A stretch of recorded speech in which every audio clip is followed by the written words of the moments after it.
Bonjour à tous, nous sommes une nouvelle fois très heureux de vous retrouver sur les thématiques d'Afache TV. N'hésitez surtout pas à faire connaître autour de vous les news que nous vous proposons en partageant ces vidéos sur les réseaux sociaux. Nous revenons aujourd'hui sur une polémique qui a grossi dans notre corporation après la diffusion d'un reportage présenté par Jean-Pierre Pernaut sur le JT. Au début, tout avait l'air plutôt intéressant pour une fois que notre activité professionnelle allait être mise à l'honneur à la télévision et à une heure de grande écoute. Cela ne pouvait être que très positif pour notre activité d'ambulancier dans le cadre très spécifique du SMUR.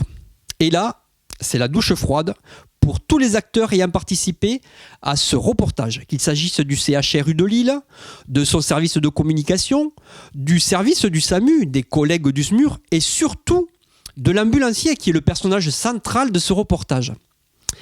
Effectivement, les images et les commentaires de la voix off ne correspondent pas à ce qui avait été validé par les participants.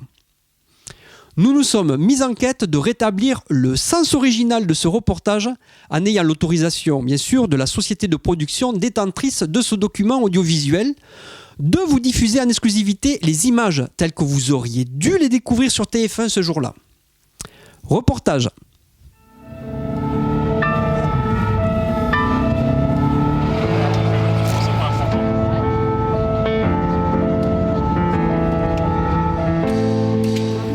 Posez. Voilà ma grande.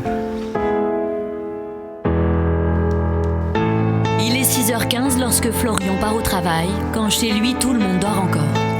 Ambulancier au SAMU, il enchaîne 2 gardes de 12 heures successives avec un mélange d'envie et d'appréhension. Il ne sait jamais ce que ces journées vont lui réserver.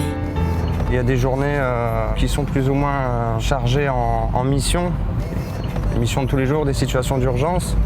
Il n'y a jamais rien de prévu, c'est l'intérêt du boulot, c'est de savoir s'adapter à tout ce qui peut arriver. Donc on va croiser les collègues de nuit qui terminent leur nuit. Et puis on va se faire des transmissions s'il y a lieu d'en avoir pour savoir s'il y a eu des soucis éventuels sur les véhicules dans la nuit. Et puis voilà, après on va commencer notre vérification, le matériel, le véhicule. On se prépare à tout. Tous les jours. Florian a 32 ans et depuis 8 ans, il conduit les équipes médicales du SAMU, un médecin et un infirmier, le plus rapidement possible et en toute sécurité.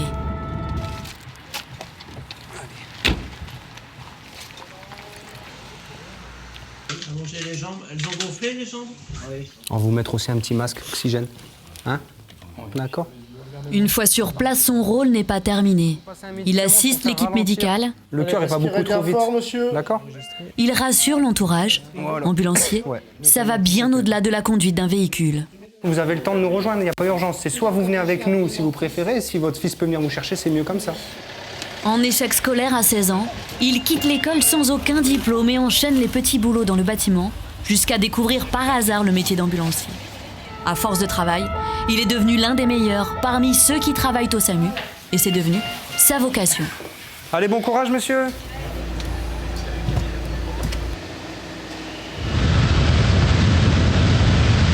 C'est de l'urgence en continu, c'est des décharges d'adresse, c'est aller au chevet du malade, enfin voilà, c'est tout ça. C'est le travail en équipe aussi, beaucoup. Donc forcément, c'est quelque chose qui est envié par beaucoup de monde. J'ai de la chance, énormément de chance, j'en suis conscient, ça c'est sûr. Avec 1 million d'appels par an, 35 000 interventions et 250 personnes qui y travaillent, le SAMU 59 est le plus grand SAMU de France. Florian, comme tous les ambulanciers, y joue un rôle majeur en conduisant toutes sortes de véhicules et en allant sur tous les terrains, parfois les plus difficiles, comme les accidents de la route. Allez, à ta droite, Michael. Et de quoi fixer dans le sachet. On pense à aller vite pour les personnes qui en ont besoin au bout. Prendre une tension, prendre la saturation, une fréquence respiratoire, une fréquence cardiaque, ça fait partie des choses qu'on peut faire. Parce que le contact avec les gens, aider les gens, le travail d'équipe, tout ce qui me vote. Et après 12 heures de garde, une dizaine d'interventions, Florian rentre chez lui, heureux de retrouver sa compagne et sa petite fille de 3 ans. Et 3. Ouais, super. Dans l'autre sens. Voilà, attention. Mes petits cours. Mais il n'en a pas fini pour autant avec le travail. Chaque soir, il ressort ses cahiers parce qu'il a décidé de reprendre ses études. Il passera bientôt un DAEU, un diplôme d'accès aux études supérieures. C'est l'équivalence d'un bac, reconnu nationalement, pour pouvoir peut-être un jour continuer des études et m'engager dans des études d'infirmier.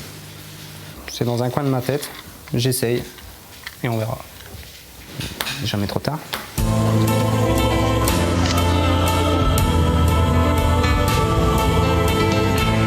Ça fait 59 de SMUR de Lille. Le SMUR de Lille arrive à Saint-Philibert, reçu. Une deuxième chance, c'est ainsi que Florian considère son entrée au SAMU.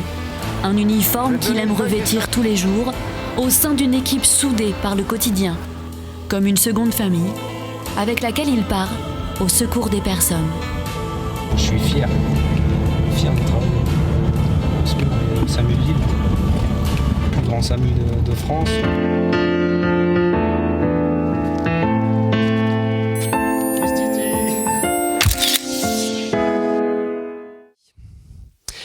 Vous avez donc pu découvrir le reportage dans son état d'origine et nous avons en plus la chance d'avoir avec nous pour le commenter le personnage central de ce document. Bonjour Florian Montagne, ambulancier au SAMU de Lille, comment tu vas ? Ben ça va très bien, merci, et toi ? Ben moi ça va pas mal. Écoute, on vient juste de visualiser l'intégralité de ce film. Est-ce que tu peux, en tout cas de ce documentaire, est-ce que tu peux nous en dire quelques mots ? D'abord, quelle en est son origine ? Comment l'histoire a débuté en fait ? Ben en fait c'est simple, j'ai été contacté par Marion Fiat, qui est une journaliste qui travaille pour TF1, enfin pour une boîte de prod rattachée par TF1 il me semble, tout simplement parce que j'ai fait connaissance avec elle lors d'un tournage qui avait été réalisé 1 an et demi auparavant au SAMU de Lille. C'est certainement un reportage qui a été vu par pas mal de monde, j'imagine, sur TF1 aussi. C'était, je crois, pour la rubrique Dans les coulisses de... voilà, donc les coulisses du SAMU des urgences. Donc en fait, c'est simple, quand une équipe de tournage vient au SAMU, elle monte en voiture avec un ambulancier supplémentaire qui est prévu pour, d'accord, et on suit les équipes qui ont besoin d'être filmées. Donc j'ai fait connaissance tout simplement avec Soufiane et Marion, comme ça pendant 24 ou 48 heures. J'ai fait connaissance avec eux, voilà, puis ils m'ont demandé un petit peu mon parcours, etc.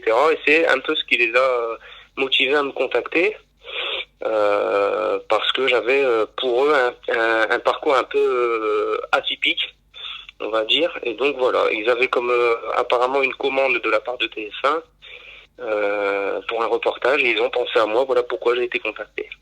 D'accord, ben écoute, déjà on en sait plus un petit peu sur l'origine, un petit peu de ton passage sur le journal télévisé de 13h de Jean-Pierre Pernaut. Alors, on ne te cache pas, et bien évidemment, et tu en as été la première victime, que ce reportage a fait un petit peu polémique sur les réseaux sociaux. Et pourtant, il était important pour nous de retracer un petit peu la vérité en fait de ce qui s'est passé un petit peu, enfin en tout cas de la communication qu'a voulu faire passer le journaliste au travers de ce reportage, parce que tous les gens ont pu s'en rendre compte. Il y a des différences entre ce qui a été vu sur le journal de 13h et ce qu'on vient de visualiser et de montrer sur les news d'Affache TV. Oui, alors petite précision, c'est pas passé sur le journal de 20h plutôt, hein, ou 20h le mag, et non 13h, mais oui.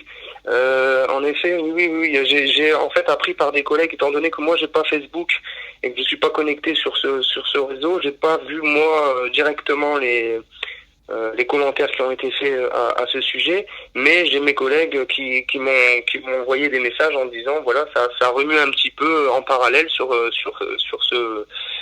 depuis la diffusion de ce reportage. Donc j'ai reçu des photos d'écran, disons de leur part, ce qui m'a permis de découvrir peu le pourquoi.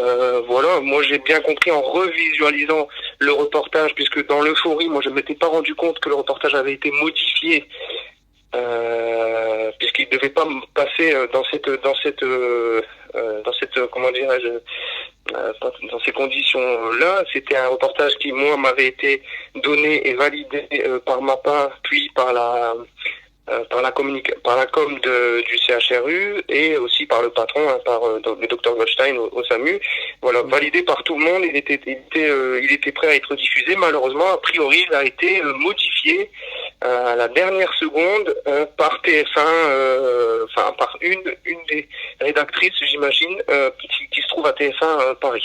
D'accord, évidemment, on n'en a pas eu tout à fait la même image que ceux qu'on vient de montrer à l'écran. Et c'est pour ça d'ailleurs qu'il était important pour nous de non seulement en avoir fait les vérifications en amont, mais d'avoir eu le fin mot de l'histoire, parce que nous avons que très peu l'occasion d'avoir très clairement des ambulanciers et des ambulanciers SMUR notamment, avec un programme qui leur est destiné, et c'était une occasion importante surtout aux yeux de la communauté ambulancière d'avoir une représentativité qui soit exactement celle que l'on vient de voir, c'est-à-dire un parcours qui est un peu atypique, le tien, qui est très intéressant, parce qu'on voit très bien qu'au travers de ce reportage, on se rend bien compte qu'en fait, l'activité d'ambulancier SMUR, elle est particulièrement ouverte, et surtout quand on est particulièrement motivé comme tu l'es. Voilà, ouais, c'est exactement ça. Donc voilà, tu imagines un peu ma déception en lisant les commentaires et évidemment en voyant un petit peu ce que... Mais après, je peux comprendre. Je peux comprendre aussi les réactions, et c'est évident. Moi, je pense que j'aurais peut-être réagi comme ça. Après, j'aurais pas mis certaines formes comme j'ai pu les voir, mais bon, ça c'est tout. Ouais, c'est sûr. Après, c'est le problème des réseaux sociaux. Voilà, quand on est... Oui, non, mais je comprends bien. C'est difficile à contrôler pour tout le monde, mais bon, ça peut être assez décevant. Surtout quand on sait que une personne comme moi qui est extrêmement attachée à son métier, mais comme quasiment tous, j'ai envie de dire, tous les ambulanciers, que ce soit dans le privé ou au sein d'un SMUR, si on le fait, c'est avant tout par passion, j'ai envie de dire, et du coup c'est vachement décevant. Alors bon, c'est tout. Moi j'avais accepté pour deux choses. Pour mettre et à la fois en avant notre métier, qui est pas un métier facile tous les jours, et aussi pour donner un peu d'espoir, disons, aux jeunes qui sont pas forcément en sortie scolaire, pas forcément réussi leurs études, et qui un peu démotivés peuvent penser que rien n'est fait pour eux dans la vie. Or c'est faux. Moi je sors de ce milieu, j'ai été à l'école jusqu'à peu près un petit peu plus de 16 ans, tu vois, je suis sorti sans diplôme. Voilà, c'est une chose qui est vraie. J'ai pas de diplôme en sortie scolaire. Et puis voilà, je fais des petits boulots à droite à gauche, et puis je découvre le métier d'ambulancier, je fais mes stages, je fais mon école d'ambulancier comme tout le monde, je valide tous mes permis, je suis nommé au sein du CHRU de Ville en tant qu'ambulancier hospitalier, et puis voilà, je fais ma FAE, et puis j'ai un jour mon poste au SMUR à Lille. Ça prouve bien que de toute façon l'évolution est permise à tout le monde, et voilà. Quand la feuille est blanche, en fait, on n'a que la possibilité de pouvoir y écrire sa vie dessus, donc c'est exactement ce que tu es en train de faire. Voilà, c'est exactement ça. Et puis derrière, je reprends les études, en effet, pour essayer d'avoir un diplôme, d'avoir l'équivalence du bac, et puis j'en ferai ce que je sais pas encore ce que je vais en faire. C'est vrai qu'au départ, j'avais envie de suivre les études d'infirmier par la suite, mais au plus j'avance, au moins j'en ai envie. Mais voilà, je garde ça dans un coin, et puis voilà, c'est tout. Je le garde, j'essaie de le valider, déjà pour avoir une revanche sur moi-même, et puis pour avoir, disons, un bagage supplémentaire pour la suite. C'est très important. C'est très important. Il faut prévenir l'avenir, et puis se former et se forger de manière à ce que ça soit de plus en plus serein. Voilà. Mais écoute Florian, en tout cas, on te remercie vivement d'avoir participé à cet entretien. Il était important pour la FACH, et notamment pour AFACH TV, de remettre une connotation de vérité dans ce reportage qui est passé et qui a fait un petit peu polémique dans notre activité, et qui pourtant à ce que l'on envoie mérite que des éloges en fait, parce qu'on est content d'avoir ne serait-ce que ton exemple au niveau national. Pour nous, on doit en être fiers. Voilà, je te le dis très sincèrement. Bah, c'est gentil, c'est gentil, ça me fait plaisir. Ça me fait plaisir, ça me touche vraiment. Voilà. Ben écoute, Florian, je te dis à très bientôt et puis voilà, on espère bien te revoir, pourquoi pas sur les journées d'études et de formation que l'on organise tous les ans. Mais c'est prévu il est prévu que je vienne de toute façon. J'ai plusieurs fois le coach, mais c'est prévu que je vienne parce que déjà j'ai envie de découvrir un petit peu tout ça et mes collègues m'en ont parlé aussi. Il y a aucun souci, c'est qu'une histoire de temps. Voilà, moi aussi je tiens à te remercier, d'abord toi et puis ton collègue aussi qui m'a contacté. Notre chargé de communication Alain Bourdeau. Ouais. Voilà, Alain Bourdeau, donc c'est très gentil à lui. Je tiens aussi à remercier en parallèle aussi Marion Fiat et Soufiane, puisque eux, contrairement à ce qu'on peut croire, ils ont fait un excellent travail. Ils sont toujours les bienvenus au sein du SAMU et voilà.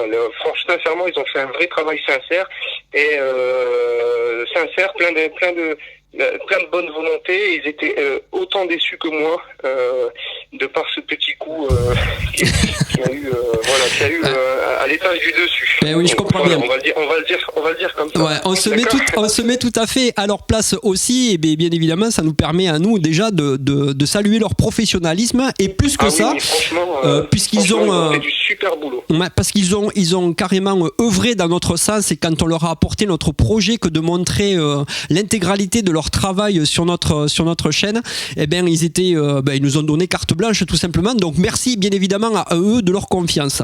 Ça, c'était très important.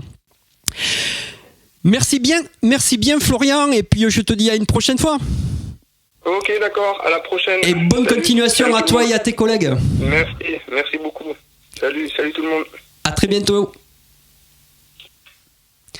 Vous l'aurez bien compris qu'il n'y a pas de place à la polémique dans l'exemple que nous montre Florian Montagne sur ce reportage. Bien au contraire. Il est l'exemple parfait de la mentalité qui incarne notre profession. Cette profession où il faut être souvent modeste, enthousiaste à l'idée de servir le bien public et surtout motivé à produire le meilleur de nous-mêmes au milieu d'une équipe toujours au service de celui qui souffre.